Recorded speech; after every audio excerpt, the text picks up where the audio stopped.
Bueno, buenas tardes a todos. Yo voy a terminar ya esta parte de la charla, la menos exótica, hablando de un aspecto del lupus que igual es un poco menos conocido que lo que hemos comentado hasta ahora, pero que es bastante importante, que es el asunto de las comorbilidades. Y bueno, voy a intentar en estos minutillos que tengo explicaros qué son las comorbilidades, cómo se previenen y cómo se tratan. Ya hemos hablado hasta ahora de los síntomas del lupus, de los tratamientos, y muchas de vosotras y muchos de vosotros conocéis lo que implica tener un brote de lupus. Pero resulta que no es solo lupus, que el lupus tiene comorbilidades. Y esto de las comorbilidades, lo primero, ¿qué es? Bueno, pues básicamente son enfermedades que son más frecuentes en pacientes con lupus, que están asociadas al lupus. ¿Y por qué son importantes? Pues porque si se previenen o se tratan correctamente, el pronóstico y la calidad de vida de los pacientes con lupus mejora y, por lo tanto, ni el médico ni el paciente se tienen que olvidar de que existen. Las comorbilidades del lupus básicamente son estas 4 y vamos ahora a ir comentando un poquito cada una de ellas, en qué consisten, cuáles son los problemas que suponen y cómo se tratan. Vamos a empezar por el lupus y la enfermedad cardiovascular. ¿Por qué es importante la enfermedad cardiovascular en el lupus? Pues básicamente porque es una enfermedad sistémica, como el lupus. Esto significa que puede afectar a muchos órganos. De hecho, muchos de ellos también pueden estar afectados por el lupus. Por ejemplo, el cerebro, con los ictus o las demencias por pequeños infartos. En el caso del corazón, por los infartos. En el caso del riñón, por el daño que produce la diabetes o la hipertensión. Y en el caso de las piernas, por aparición de úlceras por problemas de riego. Lo que está claro, y que hoy sabemos bien, es que tener lupus aumenta el riesgo cardiovascular. Hay muchos estudios en los que se han sacado en los últimos años en los que se sabe que el lupus, los pacientes con lupus tienen más riesgo de infarto. Tener lupus multiplica por 2 el riesgo de ictus. Y en un estudio hecho por nosotros con pacientes que estáis aquí, se vio que también el tener lupus multiplica por 10 el riesgo de enfermedad arterial periférica, de aterosclerosis en las piernas, lo cual está muy relacionado con la mortalidad cardiovascular. ¿Y por qué ocurre esto? Pues por varios motivos. Lo primero de todo, porque el daño continuo sobre las arterias producido por la inflamación constante de los pacientes con lupus favorece la aterosclerosis. También hay que tener en cuenta el efecto posible de los tratamientos, sobre todo con el uso de corticoides a dosis mantenidas por encima de 5 miligramos, que ya lo hemos comentado, porque está relacionado con aparición de hipertensión, diabetes, etc. Y, por otro lado, como compensación, tenemos el Dolquine, que tiene cierto efecto protector cardiovascular, porque mejora el perfil del colesterol, porque tiene efecto protector frente a la diabetes. Y, por último, pero no menos importante, y esto nos lo sabemos todos, los factores de riesgo clásicos. El tabaco, la obesidad, el colesterol, la hipertensión y la diabetes están muy implicados en el desarrollo de eventos cardiovasculares. ¿Hay algo que podemos hacer para disminuir el riesgo cardiovascular? Pues sí, vamos a empezar por lo más sencillo, que es un poco de perogrullo, pero es que es lo más importante, que es dejar de fumar. Esto ya lo hemos repetido en otras ocasiones, que el tabaco es la principal causa hoy en día de muerte evitable y que de cada 10 adultos uno muere por causa del tabaco. Es el responsable del 20% de las causas de muerte cardiovasculares. Pero, como contrapartida, desde el primer año que estamos sin fumar, se reduce la mortalidad y a los 5 años el riesgo cardiovascular es como el de un paciente no fumador. Además, en el lupus es especialmente importante porque puede disminuir el efecto del Dolquine, que esto a veces se nos olvida y hay que remarcarlo. Importante deciros que existen tratamientos efectivos para dejar de fumar y que aquí muchos ya conocéis a Mónica, que tiene una consulta de tabaco y que a los que estéis motivados os puede echar una mano y estar un poco encima de vosotros, que esto a veces a los médicos pues, nos cuesta un poco más. Lo segundo, también una cosa básica, pero que hay que dejar clara, que hay que cuidarse, que es muy importante llevar una dieta saludable, baja en productos ultraprocesados, baja en azúcares y pobre en grasas. Y hay que completarla con ejercicio, por lo menos 5 días por semana, aunque esto entiendo que se hace un poco difícil. Y lo tercero, también algo básico, tomar bien el tratamiento. Obviamente, el tratamiento para el lupus, el pilar, ya lo hemos dicho, que es el Dolquine, bueno, o la mepacrina para los que no toméis Dolquine. Yo ahora, a partir de ahora me voy a referir al Dolquine como los antipalúdicos en general. Y luego, además, están los tratamientos propios para los factores de riesgo cardiovascular, los antihipertensivos, las estatinas, los antidiabéticos, lo que le haga falta a cada uno. También es muy importante controlar bien la tensión en casa, sobre todo en casa, aunque también a veces lo hacemos en la consulta, y un control analítico regular. Esto nos permite detectar precozmente los factores de riesgo cardiovascular para ponerles tratamiento y evitar la aparición de eventos, los ictus, los infartos, la claudicación de las piernas, etc. Y ahora pasamos al segundo punto, que es la segunda comorbilidad, que son las infecciones en el lupus. ¿Por qué son importantes las infecciones? Bueno, pues porque hoy por hoy siguen siendo la segunda causa de mortalidad en los pacientes con lupus, siendo la primera los eventos cardiovasculares. Y a pesar de que, como ya hemos hablado, gracias a los tratamientos del lupus y a un mejor conocimiento de la enfermedad, el control del lupus es mayor en los últimos años, la tasa de infección en los pacientes con lupus sigue siendo alta. Y son una causa frecuente de ingresos hospitalarios, lo que implica no solo mortalidad, sino pérdida de calidad de vida. Y además, como a veces se pueden confundir con brotes de la enfermedad, por aquello de la fiebre, el malestar general y síntomas inespecíficos, pueden suponer un retraso en el diagnóstico y dar lugar a más problemas. ¿Cuáles son las infecciones más comunes en los pacientes con lupus?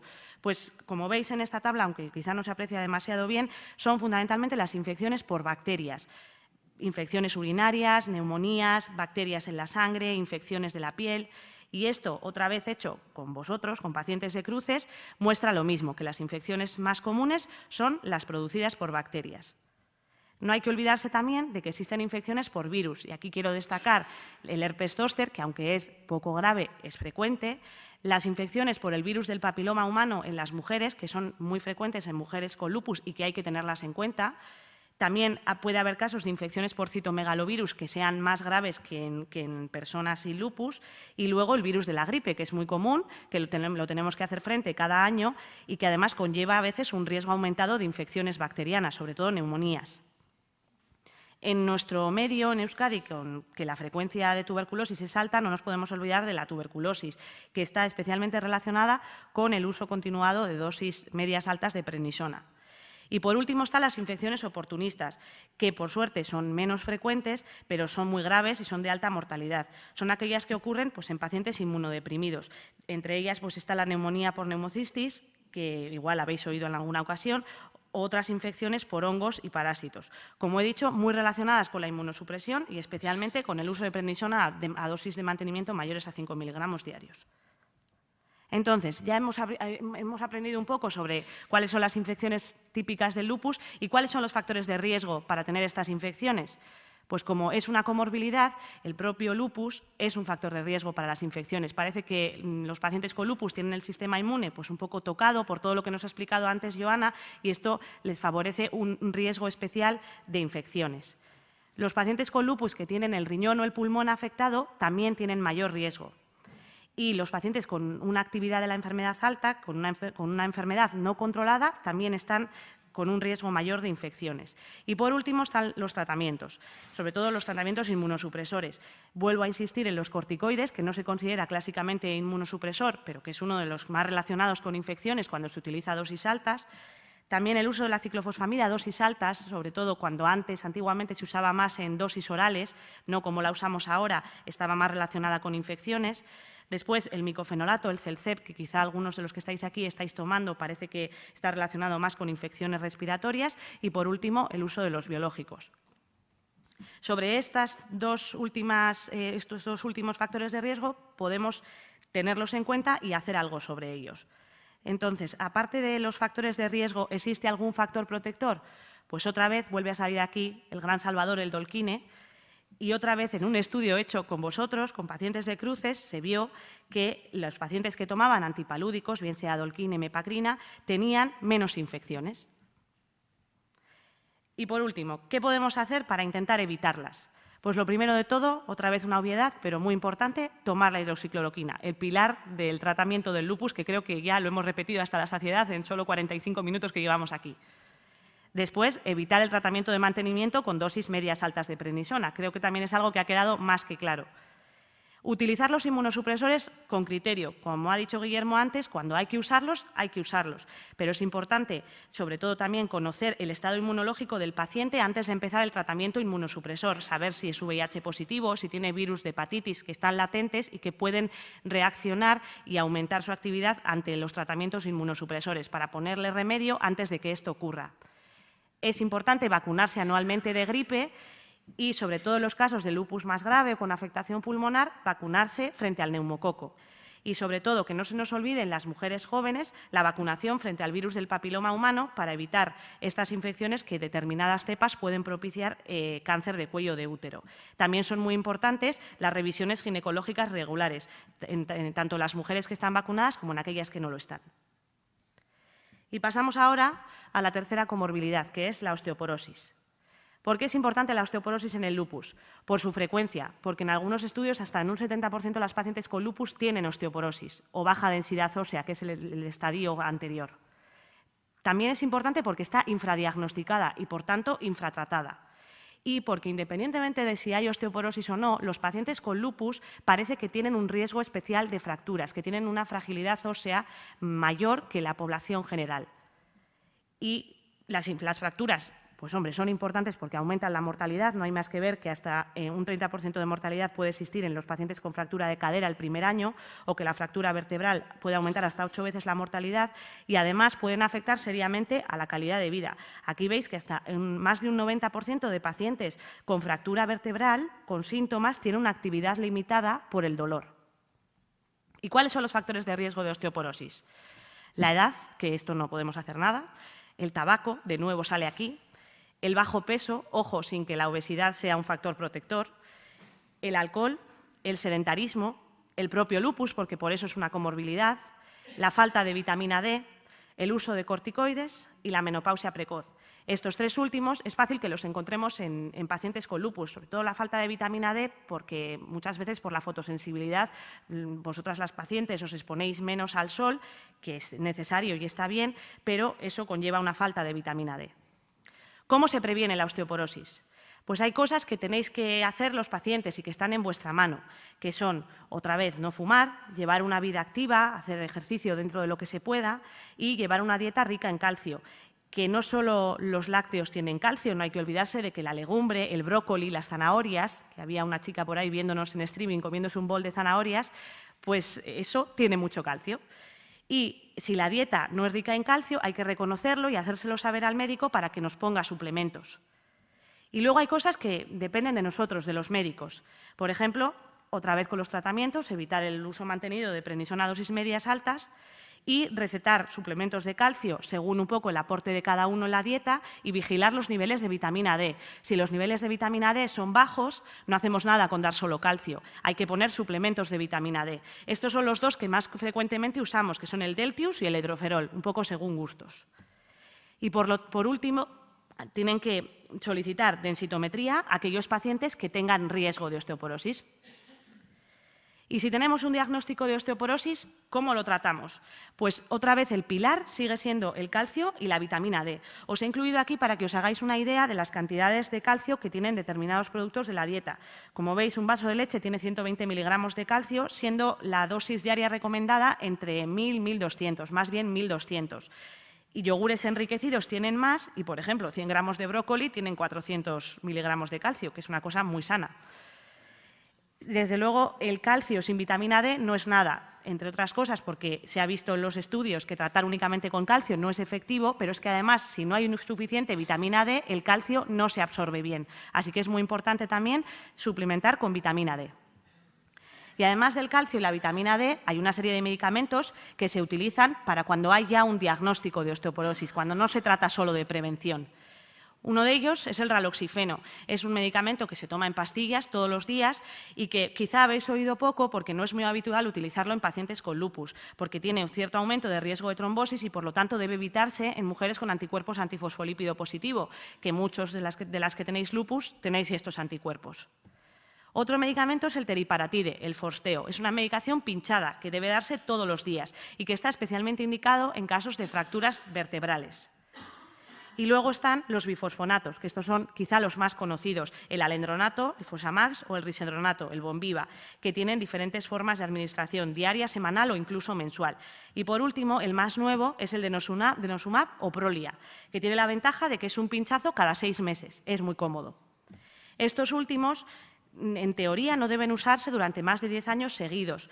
En los casos en los que se lleven más de 10 años, hay que reevaluar si sigue habiendo indicación de tratar la osteoporosis. Si es así, habrá que cambiar algún otro y, si no, se puede descansar durante una temporada. Pero en el tratamiento no nos podemos olvidar de seguir con la prevención y, por lo tanto, evitar el tabaco, el consumo excesivo de alcohol y llevar una vida activa. Y ahora ya, por fin, terminamos con el lupus y el cáncer, que es la última comorbilidad de la que os voy a hablar. ¿Los pacientes con lupus tienen más riesgo de cáncer? Pues bueno, algunos tipos sí que son más frecuentes en pacientes con lupus que en la gente que no tiene lupus. Entre ellos los linfomas, sobre todo los linfomas no Hodgkin, también el cáncer de pulmón y, como ya he comentado antes en las infecciones, el cáncer de cuello de útero asociado a la infección por las cepas más proclives a generar cáncer del virus del papiloma humano. Sin embargo, otros tipos de cáncer son menos frecuentes. El cáncer de mama, el de endometrio y en algunos estudios también hablan de reducción de la frecuencia del cáncer de próstata y de ovario. ¿Se conoce algún factor de riesgo de cáncer en los pacientes con lupus? Pues otra vez el tabaco. Se ha visto que el principal factor de riesgo de cáncer de pulmón en pacientes con lupus sigue siendo el tabaco y también está muy relacionado con el desarrollo de cáncer de cuello de útero en las mujeres con lupus ya infectadas por el virus del papiloma humano. Y el tema de la inmunosupresión, si genera un riesgo de cáncer, es un tema muy discutido y que hay falta de acuerdo en distintos estudios hechos. Sí parece que las dosis altas de corticoides pueden conllevar cierto aumento de riesgo de linfoma y lo mismo con las dosis altas de ciclofosfamida, de linfoma y de cáncer de cérvix.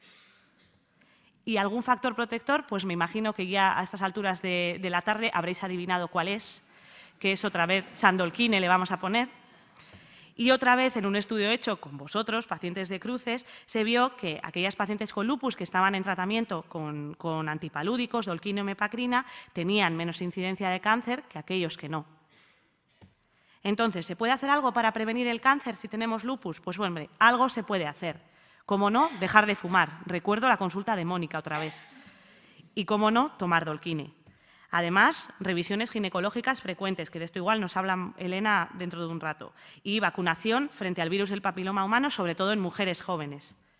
Y, sobre todo, evitar el uso de inmunosupresión, que no es necesaria. Y me refiero con esto a las dosis altas de corticoides. Entonces, un poco para resumir y para terminar, quiero dejar muy claro que el lupus tiene muchas cosas y muchos síntomas y muchos problemas, pero es que además no es solo lupus. Hay que tener en cuenta que hay enfermedades que están asociadas, que el tener lupus nos da un riesgo mayor para tener estas enfermedades, pero que por suerte se puede actuar para prevenirlas y para evitarlas. ¿Cómo? Llevando unos hábitos de vida saludables, dieta, vida activa y nada de tabaco. 2. Tomando hidroxicloroquina, que ha salido en todas las comorbilidades. Y ojito con los corticoides a dosis altas. Y, sobre todo, teniéndolas en cuenta, tanto vosotros como nosotros los médicos, para poder prevenirlas y tratarlas cuando hace falta. Y eso es todo. Gracias.